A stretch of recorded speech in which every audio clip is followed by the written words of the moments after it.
Cool. So we're going to get started. Thank you all for joining today, and we'll let some folks kind of trickle in as we get started. Thanks for coming out and being in person. It's fun seeing everyone kind of face to face again, even if it's a little in distance, and even if we're trying to figure out what this new world looks like. I have three awesome panelists today, and looking forward to kicking this off. On my far left, Joe Moskowitz, Director of Business Development and Strategic Solutions at Dealpath. In the middle, Mike Dario, Managing Director and Head of Capital Markets at American Mortgage Investment Partners. And finally, to my left, John Land, Manager of Real Estate Sales at Avid Exchange. Thank you all for joining me today. Let's start off by having you kind of introduce each other. Start with you, Joe. Hey everybody, Joe Moskowitz here with Dealpath. I work on business development and strategic solutions. We are a deal management platform for acquisitions, dispositions, development, refi, everything from the beginning of the deal life cycle, sourcing the deals and working them through their life cycle to closing on them, and everything in between: task management, task workflows, reporting and analytics, documents, things of that nature. I work in our New York office, but we also are headquartered in San Francisco. Awesome. Mike? Yeah, hey everyone. I run capital markets and a partner at AMIP. We, through our funds, 2 active, manage a few others, new ones starting in December. We buy, acquire, resolve distressed 1 to 4 family residential mortgages throughout the United States. We've done about $2.5 billion, and yeah, just continuing to grow from there. John? John Land. I'm with Avid Exchange. We do accounts payable automation. So we get rid of all paper invoices and paper checks in the AP process. So give you an opportunity to streamline your approvals and automate your payments. Thank you. And for those who don't know me, I'm LD, one of the founders at Cherry. We're a real estate data management analytics company. We help large investment managers connect all their disparate data to a single source of truth for better investment management and underwriting decisions. So let's kick it off. So, and by the way, I love this new Hannibal Lecter kind of look. I think we should kind of adopt this for all conferences going forward. It gives like a nice homely, warm vibe for like my living room. Yeah. But we don't have a kind of crystal ball where we're going, and that's not kind of the expectation. But we know that our clients and our partners and folks who are deploying capital on panel, we're looking at the world of kind of scenarios, right? Either we revert to the mean in some kind of direction, or the other extreme, there's a brand new normal, right? Nobody's ever going to go back to the office or something along those lines. Or there's Armageddon of office or something like that, or anything in between, right? And if we're in, if our job is either to be ourselves as investors or be in our partners, or clients' shoes and think about how they plan on the world, right? Let's assume I know what that world is. Let's assume one of those 3 scenarios, and I have a strong conviction of one of those scenarios, and I'm going to execute. Let's say I have, I think the New York office is going to bounce back. This is a dip. I'm going to buy it now. I'm going to, harvest this for the next few years. If that's my, opinion, right, and those are the scenarios, like, how do I know that that's the case, right? So maybe starting with you, Joe. What do I look at to tell me, here's that new world that I'm expecting, and it finally arrived. What signs am I going to look at? What tools am I going to do to try and find some of those things? Yeah, I think there's a lot of different emerging technologies out there that are hyper focused on certain areas of market analytics, and I think that people should be, regardless of what scenario they think is the most likely that's going to occur, collect as much of that data as possible, connect it all somehow, and then leverage that to sort of arm yourself for whatever scenario might be the case. It's not so much what data points you're looking at specifically, though if I were to call any out, I would say tenant credit is probably up there for me in terms of what I think should be pretty heavily analyzed for investment opportunities. But it's also quick access to that data and having that data connected from multiple sources. I think the more that you have, and the more sophisticated you are about understanding what all of it means, the more durable you'll be, regardless of what scenario comes. That's awesome. And Mike, what do you look at? What do the signs look like? How are you looking for them? Where are you looking for them? Yeah, and my day-to-day, my line of work, it's all residential real estate focused. so I try to bubble it up here, simplify it to an extent. Supply, demand, credit quality, underwriting of those borrowers, and liquidity. So these are all pretty important inputs into my decisions to invest. So supply, what is the current supply of U.S. mortgage debt, U.S. housing? What does that look like? Consumer confidence, home builder confidence, anything to do with resi. Which way do you think the wind's blowing at any sort of investment period? Demand, what is the demand for end user housing? What is single family is really where we buy everything. What's the demand for people like me in my seat to allocate money, and how aggressive are they going to be? Financing, what sort of leverage rates can I get? What financing rates can I get? What's my cost of capital? And then when I go securitize, what are my bond spreads? What are my yields that I'm going to get priced to, and lock in that term financing? And yeah, supply, demand. Oh, and underwriting. What's the strength of the borrower? Something interesting stat. It's kind of, I'll dovetail and touch on it later too, but I thought it was fascinating just about people talk about real estate and touch on a little more later. But it's a pretty good stat. 70% of U.S. mortgage originated today. Borrowers have a 760 FICO score or better. In 2005, it was mid-20s. So you're seeing just a really strong, anyway, one of the things I look at, a really strong borrower to the underlying housing. And I think also at the same time, we're not overextended on the credit side generally as an economy, right? Whereas, if we looked at the financial crisis or global financial crisis, we overly extended, obviously, and we had kind of other structural challenges don't seem to happen today. Yep. John, you're kind of in a place where you also see other industries, not just real estate, right around you. And what are some of those signs that you're looking for, and what are you telling your clients how to build kind of the structure that helps them identify those things early? I mean, COVID helped us dramatically, considering everybody had to, turn and be remote. But kind of the way that we look at it is, there's always something that's going to put you in a situation where you're going to be a little bit off balance. And, COVID definitely did that, but giving you the ability to,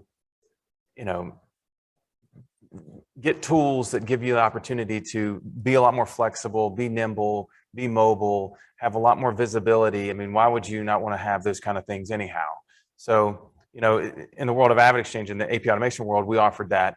But it's just in general, I mean, with what all is going on, I think that, a lot of this discussion is going to be about things that are going to stick and things that aren't, as far as, post-COVID, and which is here, what's here to stay and what's not. And I think that, what it does is I think it's giving you an opportunity to open your eyes to really reevaluate how things are now. And you might have gotten really comfortable with that, but in order to continue to be able to progress and advance, you're going to have to keep your mind open to changing and, becoming a little bit more, adopting a lot more technology into your daily world.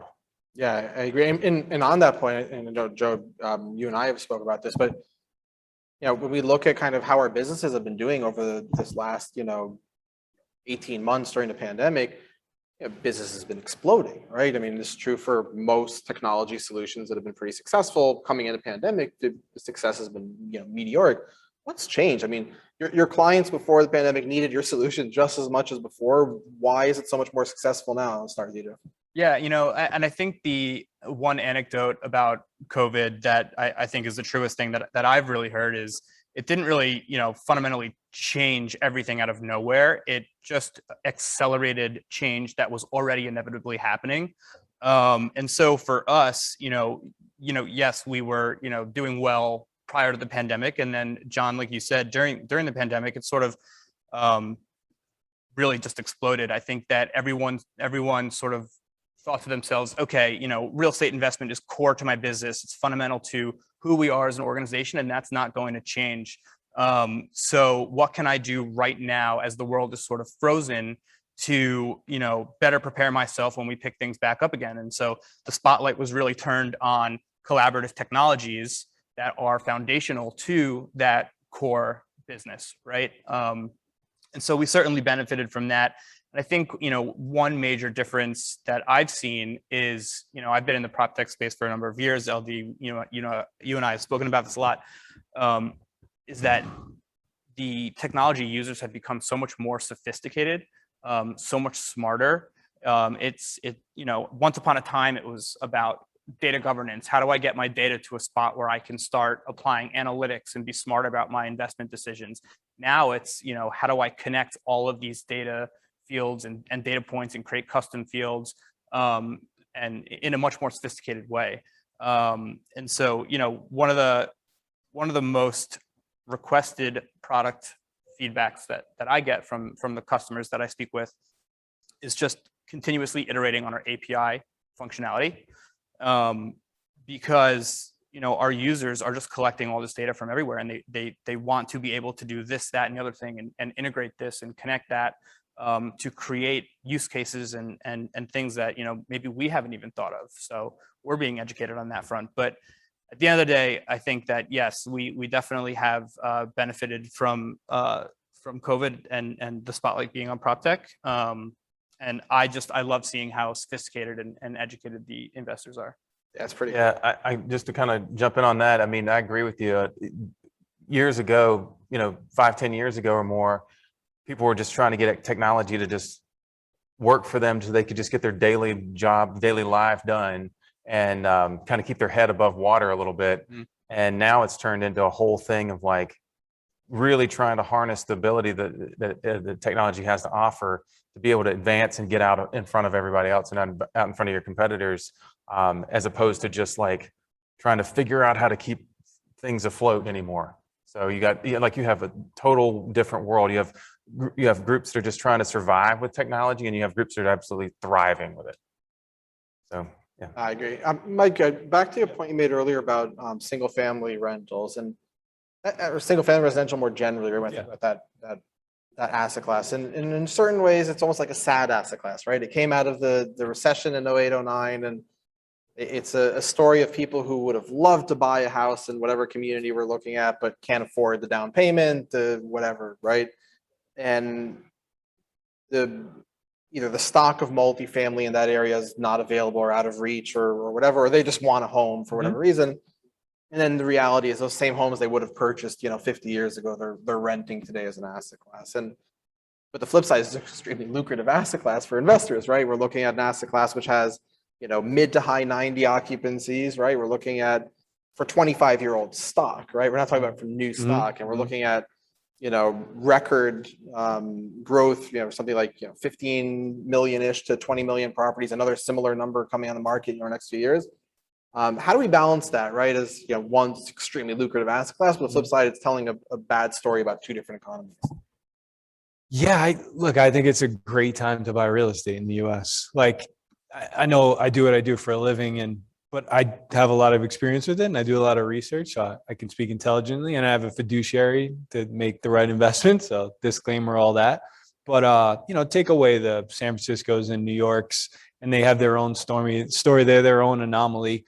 Housing is strong, and COVID pulled in a lot of demand that was coming anyway. Like a few of these every stat I look at, it's just jarring. I mean, there's 45.5 million Americans between 27 and 36. You buy a house around low to mid 30s. There's so much household formation happening right now that we need 3.8 million homes to be created to keep up. That's 52% worse than it was in 2018. So there is just an insatiable demand. And even if some of that comes back, you'll still have an imbalance of supply and demand. And like I was saying before, housing right now, lending is conservative to the crisis. Supply of homes remain constrained. And this is a fun anecdotal one. There's no irrational exuberance. To the point you just made, people are more like, if I buy a house now, is it going to continue to appreciate? As opposed to when there was a crisis, everybody's like, I'm just going to buy it and it'll be up 20%. I don't have to do anything. So it might be more expensive, but you touched on it as well. Like the balance sheet of Americans, which is shown in that credit score stat I said, but there's more liquidity. So you had a pull forward of demand, and you had, the government, for lack of a better term, backstopping liquidity, giving you more liquidity. So it's going to run for a little bit more. And I always say, if you're Main Street America, the best leverage you can get on any hard asset is real estate. You can go get a 97% LTV loan from FHA and get that leverage and have, yeah, you got to come up with some down payment, but not every loan is 20% down. So again, I think it's still time, and there's just not creating more houses in America. So if you can get your hands on that, consider that a sound investment. And we also have a temporary supply chain constraint right now, so even less supply Right. coming on the market, Yeah. so more demand than kind of those Yeah. markets. Yeah. Exacerbating it. Yeah.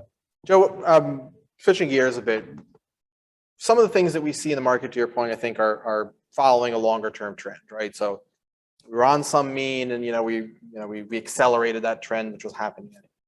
But some things are anomaly. They're happening right now, and they'll be done eventually, and we'll go back to something where this isn't. What are you seeing, if anything, that is kind of unique for this world right now that may not continue afterwards? I would say, I think one thing that we're seeing now is this run from the urban core. I think that's pretty temporary. I think people are going to come back to the urban core. I think cities, the primary cities, are going to, once again be like where they were before the pandemic. It ebbs and flows. I mean, people leave, people come back. You see that firsthand. I think some things that are definitely here to stay is, well, New York City's outdoor dining, which I love, by the way. But I just the way that investors are going to be leveraging technology. I think that it's something that is maybe new to the real estate sort of industry. I think that we've always sort of been the bottom three with government and healthcare in terms of technology adoption. But I think one thing that I'm seeing is that we're certainly coming out of that bottom three. No, absolutely. John, what are you seeing? I think that you're going to see a lot of. I mean, I go along with Joe on a lot of these things. I think you're going to see a lot more adoption of technology in the real estate world. I mean, I attribute this to being a lot like, and if you lived in New York when Hurricane Sandy hit, that changed things for a lot of folks. As far as Lower Manhattan was concerned, you had a lot of businesses down there, and they weren't at that time. I called on New York City, and nobody really wanted to, automate and get rid of their paper invoices, because that was just the way they were doing it. All of a sudden, Hurricane Sandy hit and wiped them all out, and now they had no choice. So, and all the ones that had automated had, they dealt with some bad weather and some other things, but they weren't dealing with all the problems that they could have had. So I think that I think things like that will still continue to happen, and people will still continue to advance with their adoption of technology on whatever it is, whether it's anywhere in their daily lives and working world. Like, what anomalies are you seeing? Yeah. Look, in life, extremes get normalized. Nothing's black and white. It's usually always gray. So all of this, like, it's going to definitively change to this, or it's going to definitively go back to that. No, just as a general thesis of life, it usually finds a happy medium. But definitely, and that goes for working in New York, working 2 days a week, 4 days a week, 5 days a week. The more senior you get, the more flexibility you have. The more junior, the less. It's tale as old as time. But supply chain, like to your point, it is exacerbated right now, and that will normalize. What is supply chain? A to B, B to C. So A is closed for a month, and then they open. Oh, B is now closed for a month. Now they're open. Oh, there's all this liquidity, all this demand. I can't ship A to B. So will shipping from New York to China continue to go 100x? Probably not. It'll probably stay expensive, but it'll normalize over time. So to your point also before about just home building and supplies and lumber, which is everybody's favorite topic in the news, it will normalize, but there's 2 years of catch up that has to take place. So it's going to take some time to get there. But once rates move up a little, liquidity softens a little, people can get back into factories and making stuff. This will normalize. So when we talk about asset classes kind of post pandemic, usually we just skip over retail, right? We just kind of, retail is messed up, right? We'll just go that, right? Usually we use another word instead of messed up. Let's talk about retail. So we have a lot of retail in the US, more than anywhere else in the world. Our only, close contemporary is Canada, really, and even they're, way overbuilt. And you could like burn half the retail space in the US and still would be overbuilt. Yep. We're not burning it clearly. And we have a lot, and it's not doing so well because, you know, everybody and their mothers learn how to, you know, shop online at this point. What do we do with all these spaces? Most of them can't be rezoned for anything, right? So they're not going to go to office or, you know, multifamily. Are we just going to like ghost properties that we're going to have to write off at some point? Sorry, Joe. I don't think so. No, I think, you know, people always talk about retail and are we going to get rid of it and online shopping? I don't think that's the case. I think, you know, retail definitely is the asset class that experiences the most rapid change. Sure. I think we might see some configuration changes, right?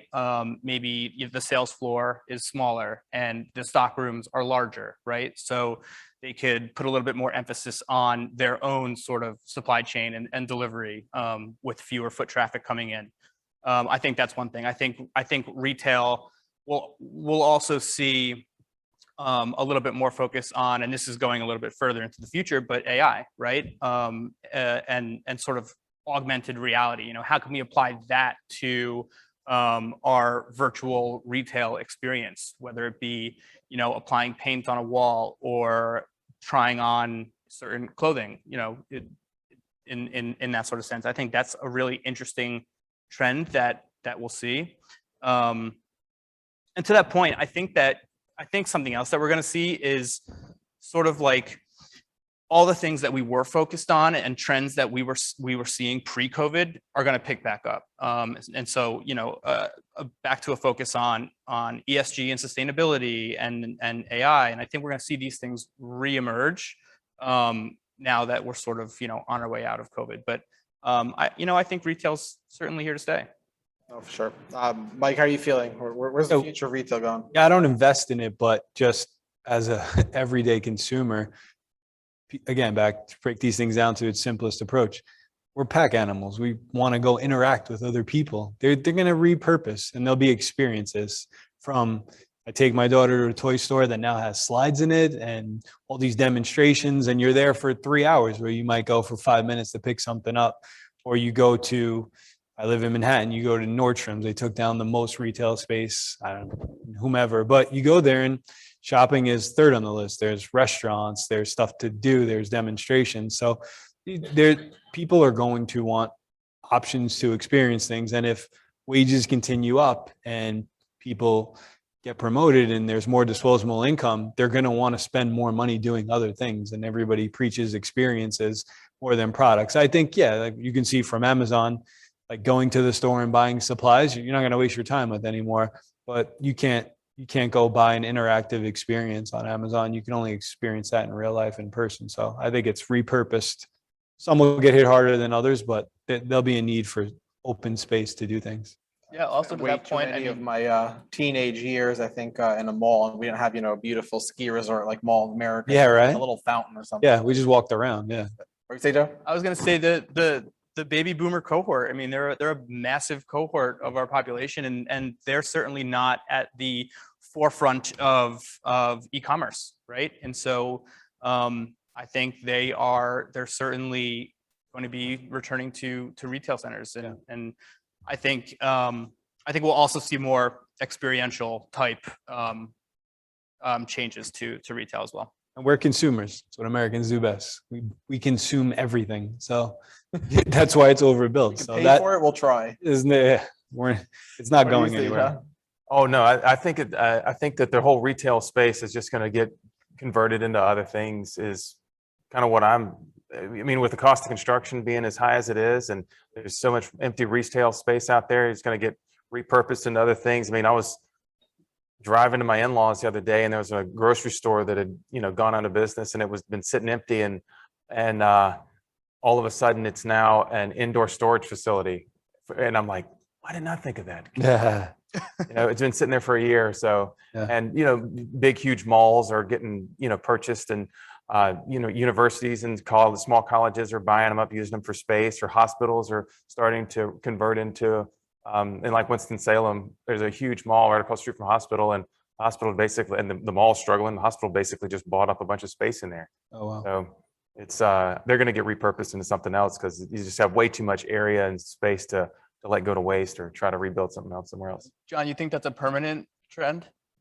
I read a lot about early on repurposing the larger centers into more logistical, type industrial. Yeah.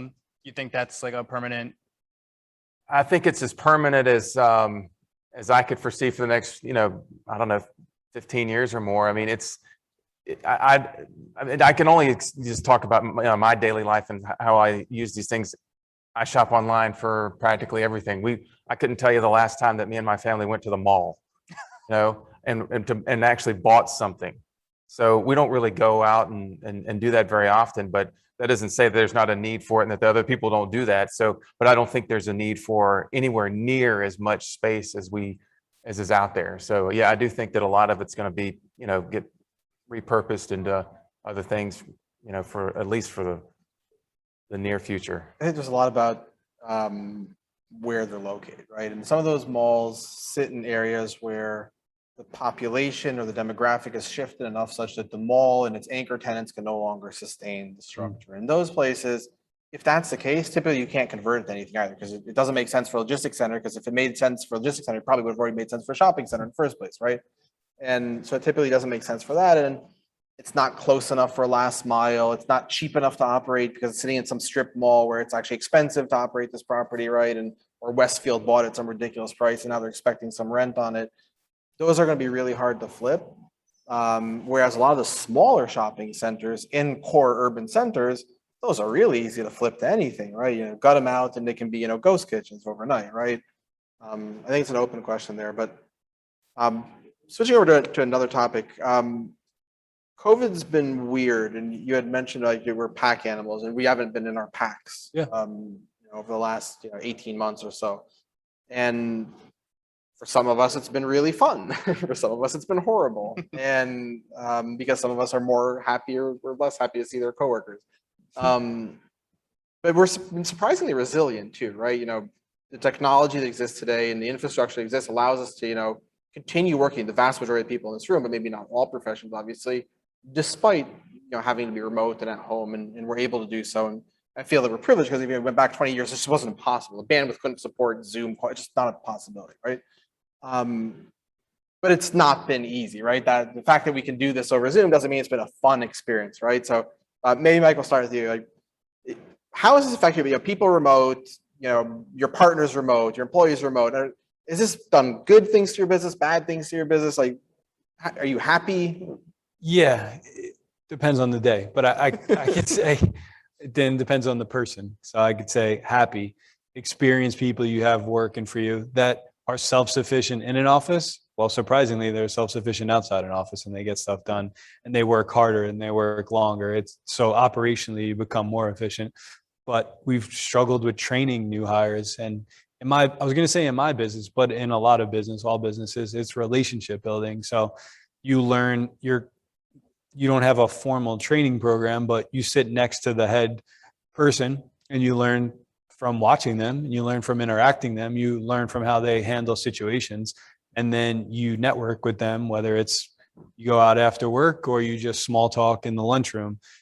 That's really hard to recreate. You try to do it a little on Teams, you try to do a little on video chat, but it's a forced small talk. So I would say, and then the hard part is reducing your footprint of your office. Everybody talks about that, but somebody said it earlier, it was a good point. It's if you work 3 days a week, you still need to keep the same footprint 5 days a week. You can't really cut that down. So it'll be interesting to see where that goes. So I would say it's been great for the people that are senior that you don't have to worry about, but the people that have suffered are new hires and trainers and people trying to make their mark, which comes back to the New York, especially in finance. Like at the end of the day, if you want to network and know people and go to a mixer and talk to every major bank and street firm, it's going to be in New York. So that's not going to change anytime soon, I don't think. No, for sure. John, how about you? Yeah, I think that Last time we were in the office. So, and that's funny with us, we just built an office, a large 200,000 square foot facility that we were maybe in for a year or two, and then all of a sudden COVID hit and we're all scattered now. And since then, we've outgrown the office that we're in. So if everybody comes back to the office, we don't have enough space. So now what do we do? And they propose all these different ideas, and I've put Avid Exchange out there in front, but there's this hoteling idea and how to work it all out. But no one wants to. Everybody likes to come in the office and kind of feel like they have their own space, not like they're it's a community. It's like eating in the cafeteria every day of your life. You want to be able to go to your own spot. But I think that. I agree with Michael. It's been great for the folks that are the self-starters that know what's going on, know what they're doing, because now they can spend a lot more of their day focusing on what they're doing and not getting distracted.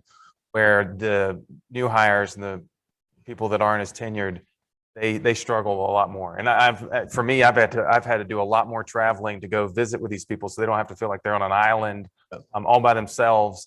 Get just kind of feel disenfranchised from the company over it, because this thing just came out. And started hearing myself echoing in my little cube cell here. But it's really unique. I think that's the hurdle, is getting the new folks over the hump to where they can be self-sufficient and sustain working by themselves at home without needing the rest of the support network right there at their disposal. Joe, how many people on your team have you not met yet? Bunch, a lot. I've been at Dealpath for a year and a half. A couple of weeks ago, I went out to San Francisco for the first time and met people that I work with every single day. It's mind-blowing. It's absolutely crazy. But we're a tech company. I've always been on the road. We're certainly capable of continuing business, growing it remotely. But there's also things that lack, right? You can't discount the camaraderie component of an organization, especially one of our size. I think that, it's not just about enjoying your colleagues' company. It's also about riffing off of each other and throwing ideas out there and getting rid of them and then creating new ones. I think that there's this, fire that needs to sort of come back to different teams, because you elevate each other at the end of the day. And I think that's a really, really difficult thing to do when you're fully remote and you haven't met all the people that you work with. Similar story, John, we actually, we outgrew our office twice during the pandemic. So in New York, so there's people, we're in Tishman Spire's flex space in New York, and so there's individuals that haven't even seen and never will that new office that we got, that we then had to upgrade to an even bigger one. So, but I'm fully in the camp of the return to the office. I think that we're going to see this hybrid environment first, and then we're going to get back to it. I think the ultimate challenge is certainly going to be talent retention, but we'll figure that out. Yeah, I think let's talk about that. Schedule's got to be huge. We have a mic here on the left, a little down. Oh. Yeah. I don't know if anybody heard a word I said. It made a lot of sense in my head before I said it. But yeah, I mean, that's to me. I completely agree with that. It's difficult to build all that camaraderie. I don't know what you heard and what you didn't. I don't want to repeat myself. So Joe, let's go back to talent. And after that, I think we'll jump into some audience questions. So I agree, talent is probably the hardest problem to solve right now. We're all trying to acquire the best talent and then trying to retain them in this kind of remote environment. And we're now competing with everyone in the world for the exact same talent. How do we win? It's a tough question. I think that only softballs here. No, it's a really tough question. I think that it's going to be really, really challenging until we can get back to the office and sort of sell that camaraderie component. I think that's something that everyone is looking for. And I think that, listen, I think that there's, I'm speaking in the prop tech realm for a second. There's so many great prop tech companies and great technology platforms out there that would all be fantastic places to work. So how can we get the best talent join us. And it's the camaraderie. These are the people that you'll be working with on a day-to-day basis.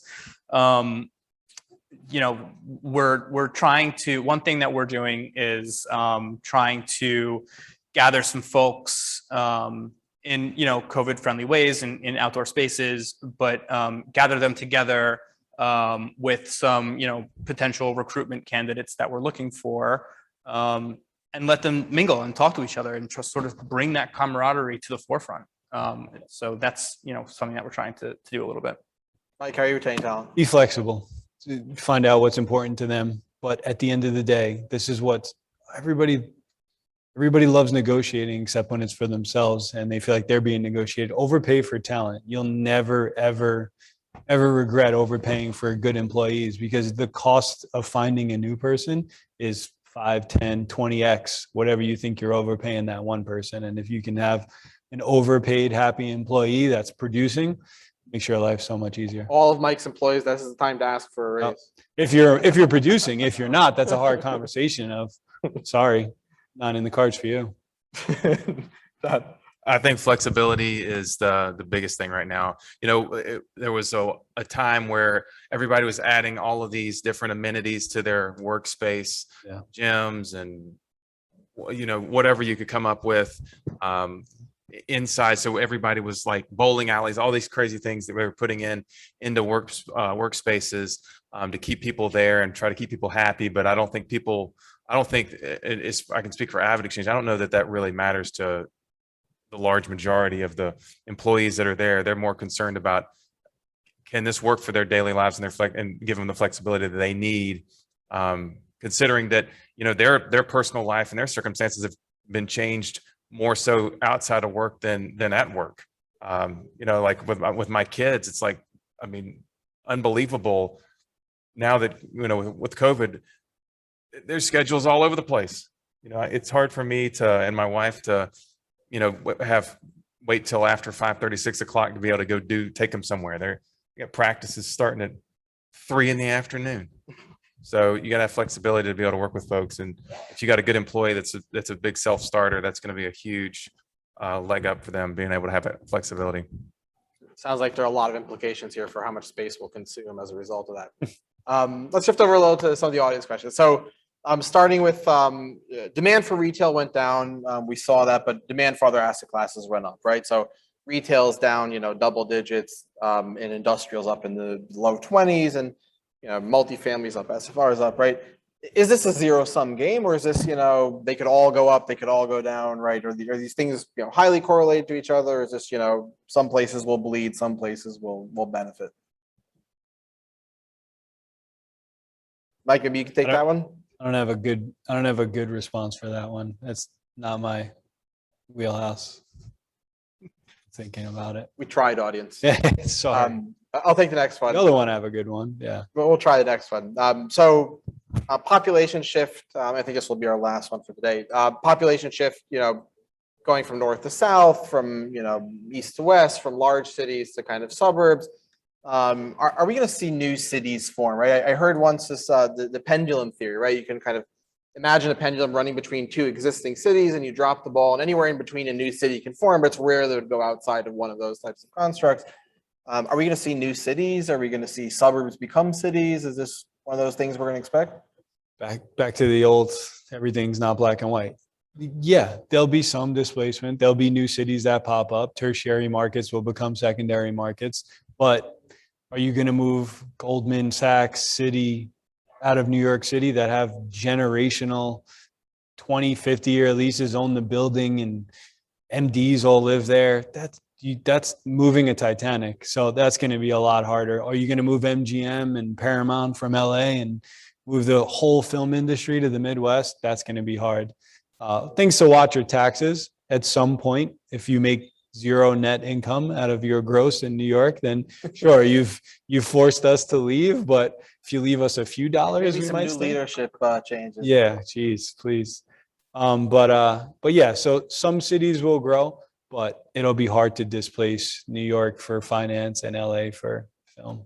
And maybe also a comment you made earlier, Joe. I think cities are not just employment, and yeah, it's a big part of it, but I think cities provide culture and experiences and friendships and in relationships and love, right? I mean, just things that Yeah. bring people together that, small towns are just not going to have. And Yep. I think people want that. We are Yeah. social creatures at the end of the day, some of us at least. Yeah. And I think we're going to want to come back to some of that, even if not all jobs there. And also, I think we also forget often in these discussions that, some of 40-something% of all jobs require people to be physically in that job every day, right? So there's a huge demand of employees that are going to be coming in every day, and you're going to need a store to supply them with food and, transportation. There's a whole, infrastructure that's just not going to go away overnight. What do you think, John? I mean, as far as like and a whole new city starting to crop up, like You're in a place that looks like a brand new city is cropping up around you every day. there's areas of Charlotte that if I guess fit that bill. Where I live in Fort Mill, South Carolina, and I moved there outside because I left Charlotte. We had a couple of kids, and we moved it to the suburbs, and now it's at one point in time it was the fastest growing city in the nation. So I mean, but there was a lot of reasons for that happening. People weren't looking to leave Charlotte. They were still in this, because it's right there. They can come across the line. Their taxes immediately drop. The quality of life starts to go up for them as far as schools and things of that nature. So I think that you could definitely start to see some suburbs really start to outpace what they've done in the past, for sure. Which is interesting because if we think about kind of historically, the story of the U.S. growth has been always, suburbia until just recently where it switched to cities and then COVID hits and we might see the reverse of that. Totally. So I just want to end on one kind of quick question. What do the next 18 months look like for you, right? You've all been doing really, really well. Obviously, I know you all from last 18 months. And what do the next 18 months look like? What's exciting to you? And what do you wake up in the morning most excited about for the next 18 months? Start with you, Joe. I'm excited to continue to see where the prop tech industry goes. I love keeping tabs on new and emerging technologies. I think that over the next 18 months, we're going to see something that started to happen before the pandemic, which was a consolidation within the prop tech space. You saw the VTS Rise acquisition. I think that you're going to see a lot more similar scenarios to that. And they're all going to be really exciting. So I'm definitely looking forward to seeing how the prop tech space sort of evolves, changes, becomes more dynamic, and what new technologies emerge. That's awesome. Happy to be in it with you, so it works well. Mike.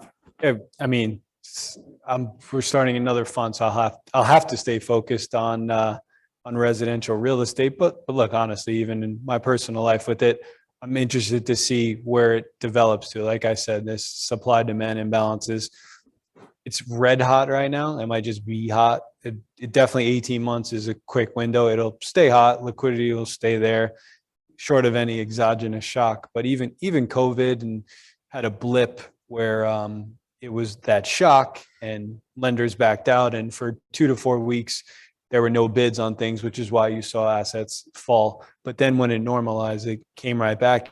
And ever since then, it's gone through the roof. So I think it's going to continue. I think there's a bunch of money to be made in real estate still. I like when it gets competitive because it weeds out the fat. When margins are wide, anybody can do a good job. So now that it's tight, you need technology to really unlock the things that your partners aren't paying attention. Your competitors aren't paying attention to. So I'm excited about that. And look, we have an office with 60 people, but I'm curious to see what the new norm is. I think you're right. I think we'll go through this period. Everybody was saying, don't worry, you're always going to work from home. Now it's like, oh, we'll give you 2 days a week. And in 3 years, they'll be like, remember that time you worked from home? So Totally. Because it is not fun to work at your kitchen table, at least. Oh yeah, that got old fast. I got old fast. For me, I in the next 18 months, I'm excited about seeing, and we're starting to see this at Avid Exchange, a lot more openness for connecting our software in with others, building softwares in with better APIs, being able to move more data a lot more efficiently and a lot more effectively. So you can have multiple systems that can communicate with one another better and get a lot more out of it. So it can give you a lot more of an opportunity to, as opposed to trying to coexist with your software, be able to actually excel and take advantage of opportunities with it. So that's what I'm looking forward to. Awesome. So we're going to wrap up there. Joe, Mike, John, thank you very much. Thank you all for joining. Thank you. Hopefully I had some fun.